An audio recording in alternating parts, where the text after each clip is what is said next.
Blake y Hunter. Desde ahorita les digo que son tremendos personajes. Durante la temporada Tormenta Ninja los conoceríamos como villanos y siendo uno de los dúos de Rangers más queridos por todo el fandom. Facheros y poderosos, papá. Pero es en esa primera faceta de los dos en la que yo me quiero enfocar durante este video. Dicho de otro modo, hablemos de su participación como enemigos de los Wind Rangers. Es por eso que estaremos hablando del dúo de Rangers villanos, o no tan villanos, de Power Rangers Tormenta Ninja. Por lo que te doy la bienvenida al Viaje de Andros, canal donde se abarcarán temáticas de los Rangers y temas geek en general. Y antes que nada, y como ya es costumbre en este canal, hay que ponerlos en contexto.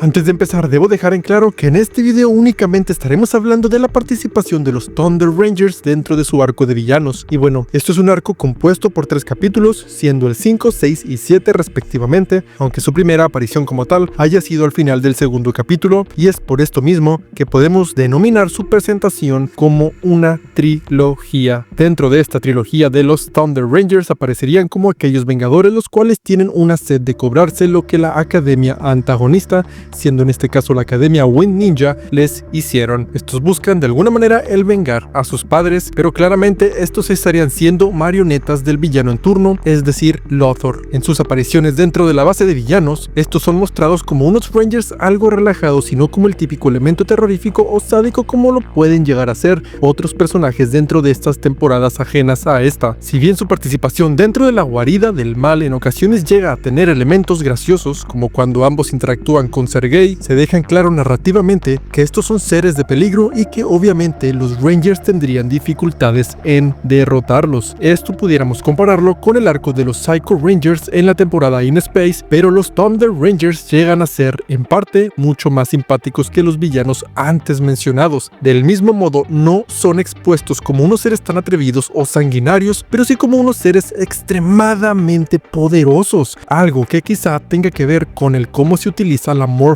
Grid. Estos antagonistas aparecen ante los héroes con una entrada un tanto triunfal, al punto de que la misma Tori se pregunta si es que son una especie de prueba por parte de su amigo Cam, y es el Ranger de la Tierra, es decir Dustin, quien delimitaría el quiénes son realmente, y es ahí donde nosotros como espectadores entenderíamos en su totalidad que estos no son Rangers buenos, sino todo lo contrario, algo que no sería nuevo para nosotros debido a lo que dije respecto a los Psycho Rangers, pero que de igual manera disfrutamos ver. Por otro lado, es dentro de este mismo arco donde entenderíamos que de hecho no hay una sola Academia Ninja, sino que hay más por el mundo. Está la Academia Ninja que ya conocemos, donde nuestros héroes estudian, está la Academia de donde vienen los Thunder Rangers y quizá hay alguna otra por ahí, igualmente con temáticas elementales. Algo que me recordó mucho a la saga de Harry Potter, donde ya existe Hogwarts, pero que más temprano que tarde se expone que existen otras escuelas mágicas en el mundo como Ilvermorny, Durmstrang o Mahotokoro, elementos y detalles que si bien no son tan relevantes en la trama o en el canon, pero que el ser agregados le da mucha más riqueza al lore como un todo. Lástima que ya después no se habla de estas academias ninja, pero bueno, es preciso abarcar un poco más ese primer contacto que estos seres tienen con los héroes en turno.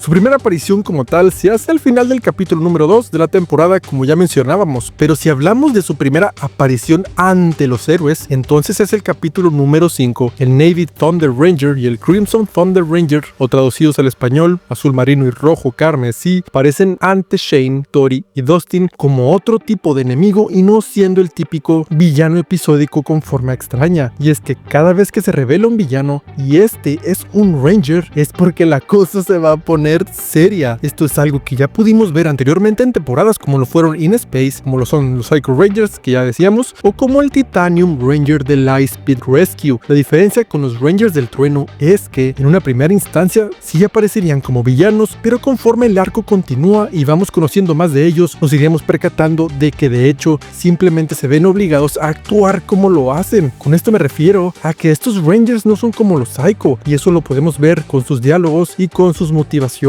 además de que nos serían presentados de igual manera con un toque de humor, nada que los haga caer en lo ridículo o en lo patético, pero sí para que no sean catalogados como seres malvados en su totalidad. Situaciones como esta, en la que Dustin se cae y hacen gala de su sentido del humor.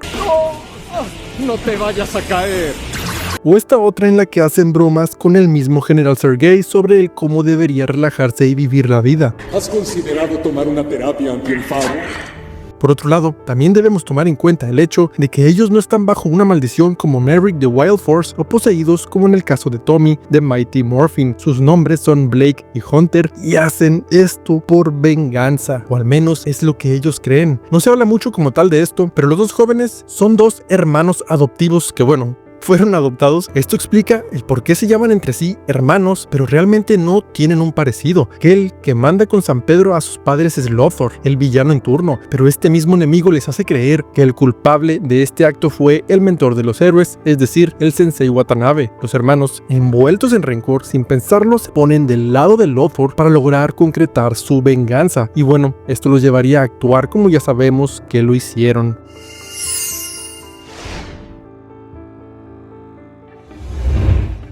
Cuando hablamos de poder, estamos hablando de esa capacidad que un héroe o villano tiene para lograr y concretar cierta misión. Esta misión pudiendo ser vencer al oponente, el conquistar tal planeta o galaxia o directamente manipular la realidad. Entre más alocado sea el plan, asumimos que este ser tiene más poder o la capacidad para acceder a este dicho poder. Dígase el caso de Mesogog y su plan para prácticamente manipular el tiempo. Dígase el caso de Benjix y lo que ocasionó en el universo y canon de RPM, o inclusive el Amo Orc, que prácticamente tuvieron que recurrir a la Virgen de Guadalupe para lograr derrotarlo. En serio, se mamaron. Ahora, los Thunder Rangers, si bien son poderosos, su poder no va más allá de ejecutar una venganza ante lo que estos creen es su objetivo. En este caso, el Sensei convertido en hámster.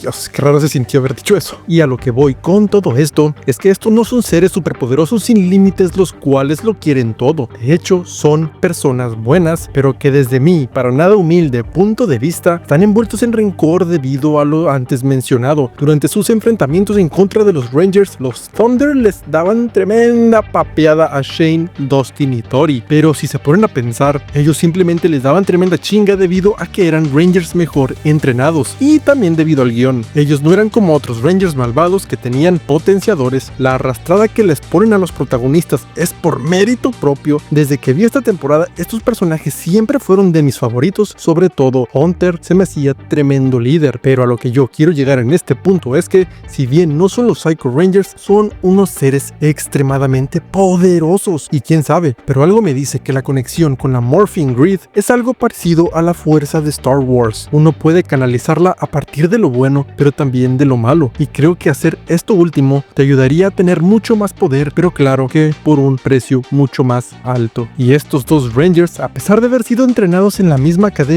y haber crecido prácticamente juntos, son muy diferentes.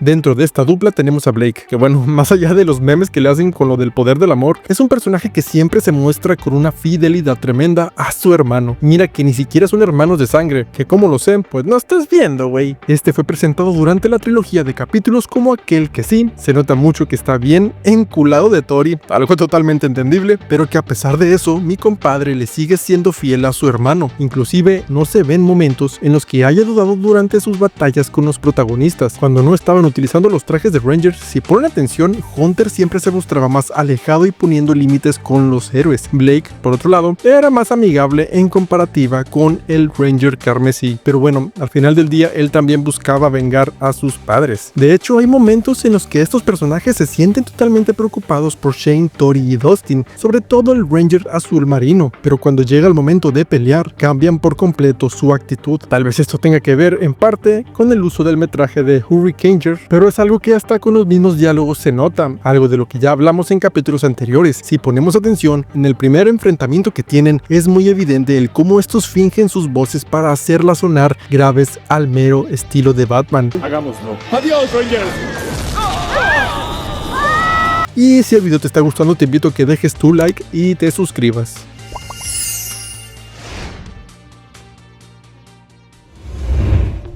Del dúo de hermanos, el Guerrero Carmesí siempre llegó a ser más de mi agrado, no porque Blake no sea bueno, de hecho es buenísimo, pero considero que del lado del Thunder Ranger líder se maneja la cosa un tanto más oscura en comparativa con la de su hermano. Si bien a ambos les sucedió exactamente lo mismo y tienen las mismas motivaciones, es Hunter quien demostraría llevar una mayor carga. Muchos de ustedes van a coincidir conmigo en el sentido de ver a Hunter como el Red Ranger de su academia. No lleva en específico el color rojo, pero sí lleva una variante de este, y es por eso que además de este ser el líder de su equipo de dos, también carga con la responsabilidad de cuidar de su equipo, es decir, de su hermano. Si ponen atención a la trilogía de su arco de villanos, Blake suele mostrarse más amigable con los protagonistas y Hunter siempre es puesto como alguien que está mucho más a la defensiva. Este tipo de elementos son los que hacen que empaticemos más con este personaje debido a las proyecciones de nosotros al anhelar ser como él. Yo desde que vi esta temporada a inicios de la década de los 2000 me enamoré de todos los personajes, pero Hunter tenía algo especial que lo convirtió en mi Ranger favorito de los 6 totales que aparecen. Me agradó ver cómo es él el que va y les dice a los Rangers que está agradecido por cuidar de su hermano cuando éste se encontraba herido. Me agrada cómo es que es él el que acepta el plan de Shane en eso de hacer una tregua para derrotar a los fantasmas, y me agradó ver cómo fue él el que remata con la frase "estamos a mano Wind Rangers" cuando mandan con San Pedro al monstruo rana. Estamos a mano, Wind Rangers.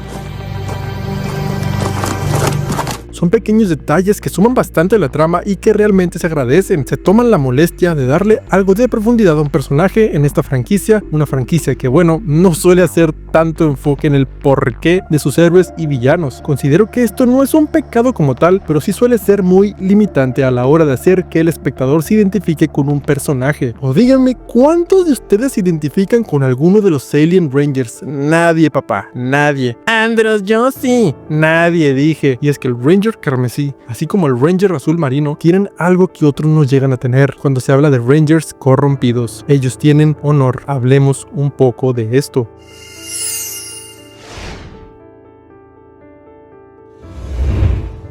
Dentro de la saga ya hemos visto anteriormente personajes los cuales por X o Y motivo han demostrado no ser malvados del todo, algunos con un mayor dilema moral que otros, claro está, pero es parte de lo que esta serie en su totalidad nos ha tenido acostumbrados. No me malentiendan, a mí eso me encanta. Ha habido personajes como lo son Diabólico, The Lightspeed Rescue, que si bien no son héroes en el sentido estricto de la palabra, sí abarcaron un ligero arco de redención y este se vio motivado por la lealtad, hablando en específico del demonio de velocidad de la luz. También llegamos a ver que otros presentaban una dualidad en cuestión de su moralidad, como en el caso de Senaku en la temporada de Wild Force. Hubo otros que peleaban meramente por un lavado de cerebro, dígase Astronema de In Space y Tenaya de RPM. Y bueno, el más conocido que sería el Ranger Verde en sus inicios, que comenzaría siendo un sirviente de Rita en la temporada de Mighty Morphin, y que esto fue por mero control mental y magia oscura. Si bien todos estos personajes que en cierto momento llegan a pasarse del lado de los Rangers por alguna u otra situación presentada, en el caso de los Thunder Rangers la cosa se pone un poco más compleja o más sencilla dependiendo de donde lo veas. Hunter y Blake no son Rangers los cuales recibieron un tipo de control o hechizo. Ellos actuaban en contra de los Rangers y de la escuela Wind Ninja por mera venganza. Ellos son conscientes de lo que están haciendo y ellos mismos saben que tienen que aliarse con Lothar para poder lograr su dichoso cometido. En palabras simples, estaban motivados por mentiras, sí, pero estos güeyes no se andaban con mamadas. Ellos querían vengarse, pero sabían diferenciar lo bueno de lo malo. Los Thunder Rangers, mira que no atacaban a matar, siempre les daban tremenda chinga a los Wind Rangers, sí, pero nunca los eliminaron como tal. Podían haberlo hecho, pero no lo hicieron. Claro, no son villanos, pero en este punto tampoco eran héroes, aún no. Uf, qué chulada de personajes, en serio. Los Thunder Rangers sabían que Lothar era malvado, sabían que los 3 Wind Rangers eran buenas personas, pero la venganza los estaba cegando, y más temprano que tarde sus padres convertidos en fantasmas les harían entender todo esto. Estos se irían, pero eso último que comentan nos haría entender que van a volver. Pero cuéntame, ¿te agradan los Thunder Rangers? ¿Cuál es tu favorito? Si el video te gustó, te invito a que te suscribas. En mi canal encontrarás contenido de los Rangers y contenido geek en general. Sígueme en mis otras redes sociales para estar en una mayor cercanía conmigo. Yo soy Ricardo, me despido.